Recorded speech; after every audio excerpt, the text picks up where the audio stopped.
Porsche premiered its 911 in 1963. Now, 50 years later, Porsche's brought out the latest 911 Turbo. We put the high-performance Turbo S with 412 kilowatts of raw power through its paces on the Bilsterberg Drive Resort test track.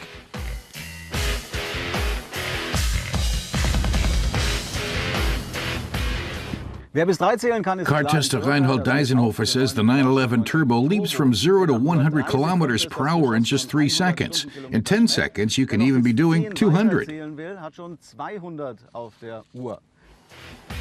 Those are impressive acceleration times, but Porsche's rated fuel consumption of 9.7 liters per 100 kilometers is hardly achievable in practice and utopian at top speeds, which max out at 318 kilometers per hour.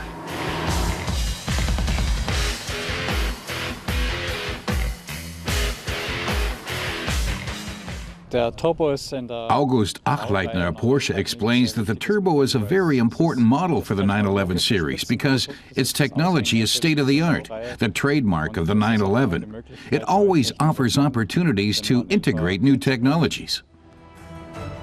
The interior has the familiar Porsche feeling. Big, round instruments in the cockpit. The shift lever for the dual-clutch transmission.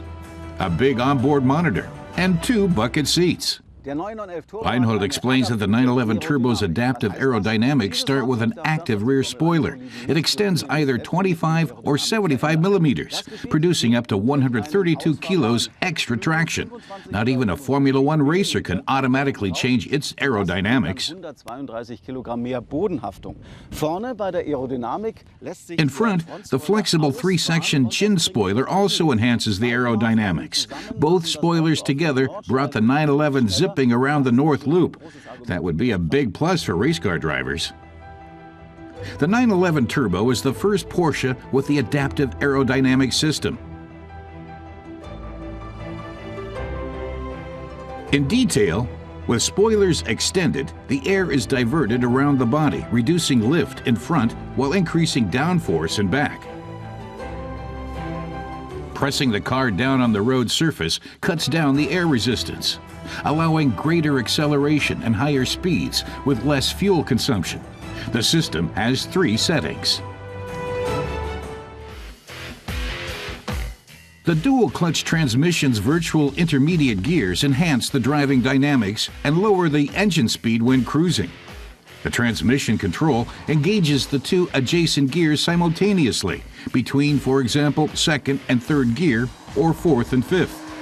When the driver steps on the gas, the transmission automatically drops into the lower gear. If anything, the 911's body design has gotten sportier, with bug-eye headlights and generous air intakes making for a new but classic Porsche look.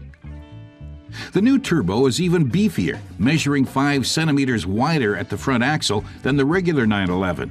That sets it squarely on the street, but the rear is even wider, by 8.5 centimeters than in front, which makes for gigantic wheel wells over the rear axle.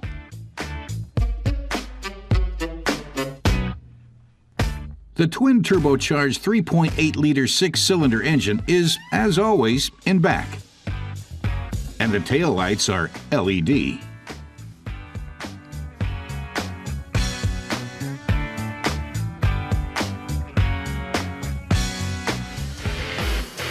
The 911 Turbo combines maximum sportiness with the best long-haul comfort, whether on country roads or racetracks, at fast or slow speeds. What does our tester Reinhold say? The 911 Turbo is a fantastic sports car for everyday or fast driving, and this combination is quite rare in this performance class. You can take it onto the racetrack and push it up over 300 or take it shopping in town. Fuel consumption is rated at 9.7 liters, but that's hardly realistic.